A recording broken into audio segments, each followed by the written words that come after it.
पिछले ये कौन सा महीना चालू है? अगस्त। ये अगस्त और श्रावण महीना, बराबर। हाँ, तो श्रावण महीने में कौन सा ये त्योहार अभी आपने पिछले हफ्ते किया? रक्षाबंधन। कौन सा? रक्षाबंधन किया था ना आपके घर में? हाँ, भाई को राखी बांधा था ना आप लोगों ने। तो ये त्योहार हम क्यों मनाते हैं? रक्षाबंधन क्यों मनाते हैं? नहीं पता है आपको, बराबर है। ये त्योहार हम भाई बहन का त्योहार अभी से नहीं, कितने युगों से मना रहे। हम नहीं, हम तो मनाते हैं, हम तो मनुष्य लोक में है, लेकिन देव दानव सब लोग में ये प्रथा है और वो लोग भी ये राखी का त्योहार मनाते हैं। अभी देखो, मैं आपको एक स्टोरी बता रही हूँ, लेकिन ये स्टोरी क्या है कि माता लक्ष्मी जी ने अपने पति को कैसे अपने पास बुलाया था। हाँ, वो स्टोरी है। हाँ, राखी की स्टोरी है, लेकिन माता लक्ष्मी जी की है। तो बलि राजा का नाम आपने सुना है? नहीं सुना है। तो बलि राजा, एक बार बलि राजा थे। वो बलि राजा ने अपने राज्य में यज्ञ का आरंभ किया। यज्ञ किया तो यज्ञ करते हैं ना, हवन। यज्ञ करते हैं तो यज्ञ का आरंभ किया। उस यज्ञ के अंदर सब लोग आए तो बलि राजा की, हम लोग कुछ करेंगे तो हमारी, आप लोग स्कूल में जाते हैं तो एग्ज़ाम भी देते हैं कि नहीं? हाँ, एक पूरा साल पढ़ाई करते हो, फिर आपको कितना याद रहा, हाँ, तो वो आपके एग्ज़ाम होती है। ऐसे ही हम लोग अगर भगवान का भी नाम लेते हैं ना, तो भगवान भी सोचते हैं कि ये मुझे कितना प्यार करता है, वो मेरा नाम लेता है, लेकिन मेरे लिए वो क्या कर सकता है। तो भगवान भी आते हैं ना परीक्षा करने के लिए। तो बलि राजा के यज्ञ में भगवान नारायण, विष्णु भगवान खुद आए और उनसे मांगा, उनसे बोले कि मुझे 3 पैर रखने के लिए ज़मीन दो। पैर, मेरा पैर रखूँगा। तो बलि राजा ने भगवान को प्रणाम किया और बलि राजा ने बोला, ठीक है, आप जो मांगोगे। अभी देखो, हम कुछ करते हैं और आप कुछ करते हैं और आपको कुछ मिलता है तो आप खुश हो जाते हैं कि नहीं? तो बलि राजा ने भी यज्ञ किया तो उन्हें भी पता, वो भी खुश हो गए कि मेरे यज्ञ में भगवान खुद आए। तो वो तो बोलते, भगवान को बोलते, आप जो मांगोगे, जो चाहिए वो मेरे पास रहेगा, मैं दे दूँगा। तो भगवान ने कहा कि मुझे मेरा पैर रखना है, 3 दगला मुझे चाहिए। 3 दगला मतलब पैर, 3 पैर रखना है, वो मुझे चाहिए। तो बलि राजा बोले ठीक है। तो पहला पैर रखा तो ये पृथ्वी सारी मांग ली, सारी पृथ्वी भगवान ने मांग ली, तो पूरी पृथ्वी भगवान को दे दी। फिर दूसरा पैर रखा आकाश में, तो वो आकाश भी पूरा उनको दे दिया। पृथ्वी और आकाश 2 पैर में पूरा मांग लिया बलि राजा से। तो बलि राजा ने उनको भगवान विष्णु को दे दिया। फिर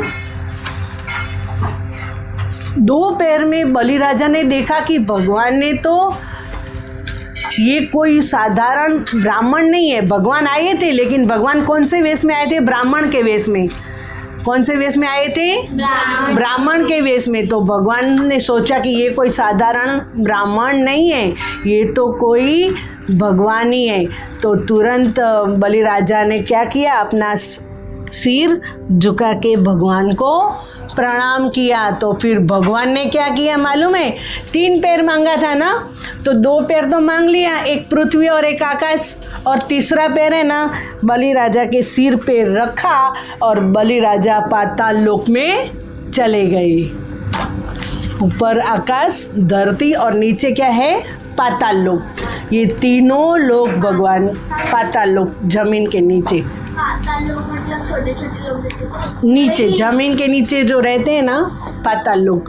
फिर ये तीनों लोग तो जैसे बलि राजा पाताल लोक में चले गए तो भगवान ने देखा कि ये मेरा भक्त नीचे गए, तो भगवान भी उनके साथ में गए।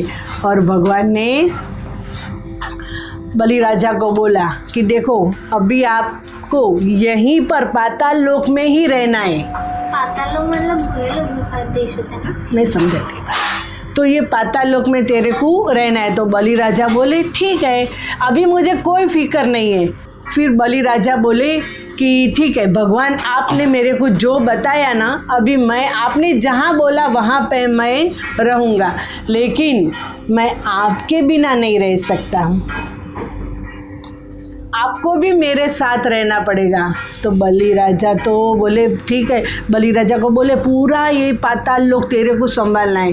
तो बलि राजा बोले ठीक है, तो फिर मेरे पास आपको भी रहना है। तो भगवान बोले ठीक है, मैं भी तेरे पास तेरे राज्य के बाहर पहरा भरूँगा और तेरा राज्य की मैं संभालूँगा।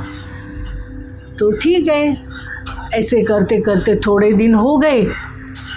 बलि राजा पाताल लोक में और भगवान विष्णु भी। उसको बोलना जरा पीछे जाने। पीछे आ जाओ।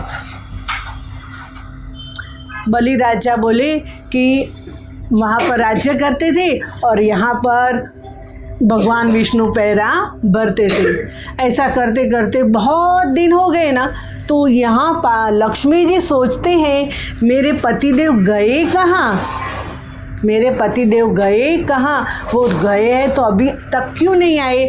तो लक्ष्मी जी ने देखा कि अरे रे रे, मेरे पतिदेव तो पाताल लोक में है और वहाँ पर पहरा भर रहे।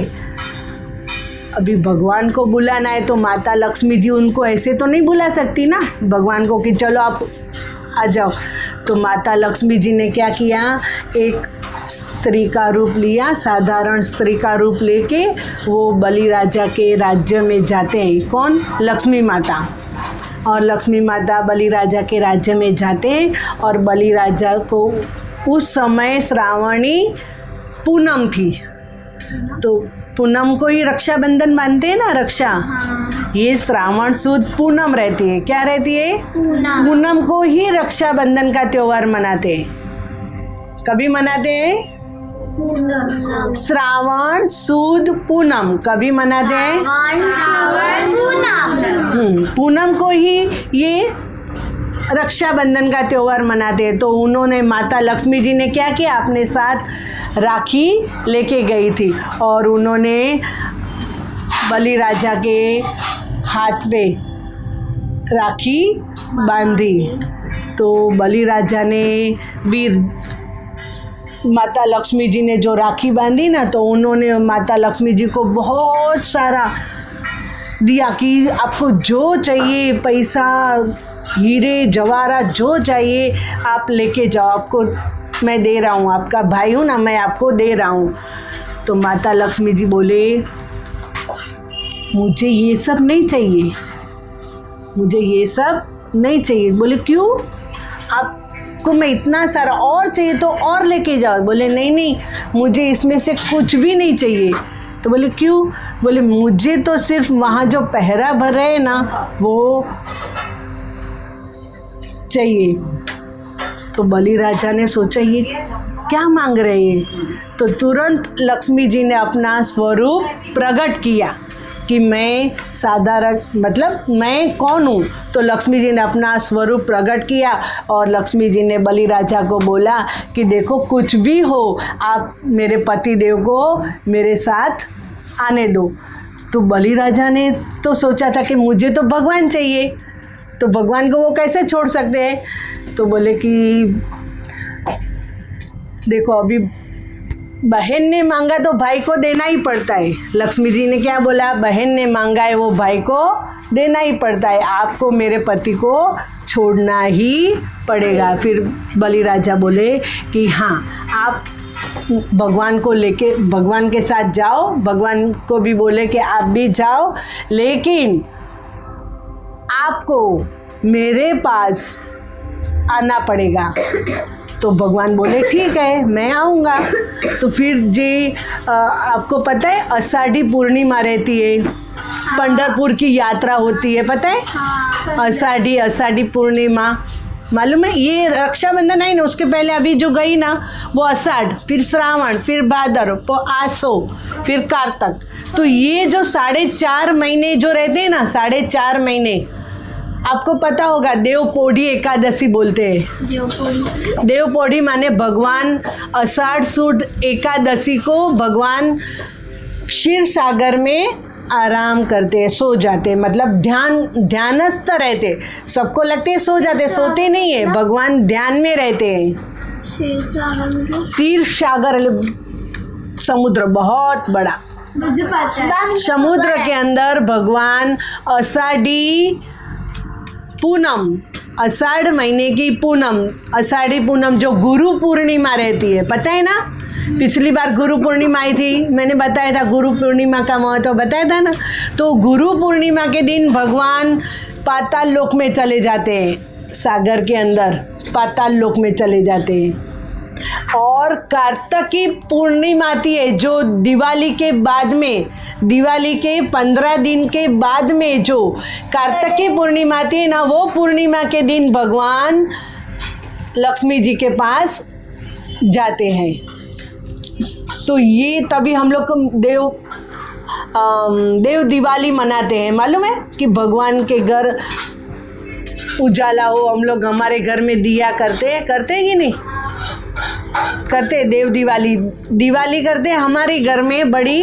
फिर देव दिवाली मतलब भगवान भी क्षीर सागर में से पाताल लोक में से ऊपर स्वर्ग में जाते हैं, मतलब भगवान भी 4.5 महीना पाताल लोक में जाते हैं बलि राजा के पास।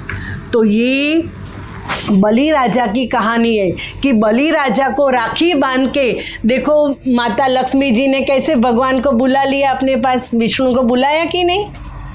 हाँ, ऐसे ही देखो आपने देखा होगा कुंती माता, कुंता माता नाम सुना है? कुंता माता महाभारत देखा है आप लोगों ने? 5 पांडव की। हाँ, 5 पांडव की मम्मी, वेरी गुड। 5 पांडव की माता है, उनका नाम था कुंता माता। तो वो कुंता माता ने भी जब महाभारत का युद्ध हुआ ना, महाभारत की लड़ाई हुई थी कौरव और पांडवों के बीच, पता है? वो महाभारत टीवी में देखा होगा आप लोगों ने। हाँ, मेरी मम्मी बताती है मुझको। हाँ, देखती थी। हाँ, तो ये महाभारत का जब युद्ध हुआ ना, तब कुंता माता ने अभिमन्यु मतलब अर्जुन का पुत्र, हाँ अर्जुन का पुत्र, सुभद्रा का पुत्र था अभिमन्यु, उसको राखी बांधी थी। और अभिमन्यु को जो लड़ाई करनी थी ना, वो 7 कोठे थे, 7 विभाग थे, 7 कोठे में युद्ध करके उसको जीतना था। तो अभिमन्यु, यहाँ पर सब लोग चले गए थे, भगवान ने ऐसा किया। अभिमन्यु का बोलो कार्टून भी है। हाँ, कार्टून भी है ना अभिमन्यु का, वो ठीक है। तो ये जो भगवान ने ऐसी लीला की थी कि भगवान अर्जुन, बड़े बड़े जो योद्धा थे ना, सब दूर थे और अभिमन्यु को वहाँ पर लड़ाई करने को जाना था। तो कुंता माता ने अभिमन्यु की कलाई में राखी बांधी, राखी बांध के अभिमन्यु को फिर लड़ाई करने जाता है। अभिमन्यु ने वो 7 कोठे की युद्ध था, 7 कोठा जीतना था। तो अभिमन्यु ने अपनी माँ अभिमन्यु की माँ थी सुभद्रा, जो कृष्ण भगवान की बहन थी। हाँ टीचर, एक दिन कृष्ण भगवान वो अशोक चक्र कुछ था ना, चक्र के अंदर जाने का रास्ता बता रहे थे उनकी बहन को, वो किसी को मालूम नहीं था। तभी अभिमन्यु उनके पेट में था। उनने हाँ, सुन लिया था, पर उस तो अभिमन्यु ने पेट में, जब अभिमन्यु उसकी माता के गर्भ में था ना, तभी उनको 7 कोठे का युद्ध बताया।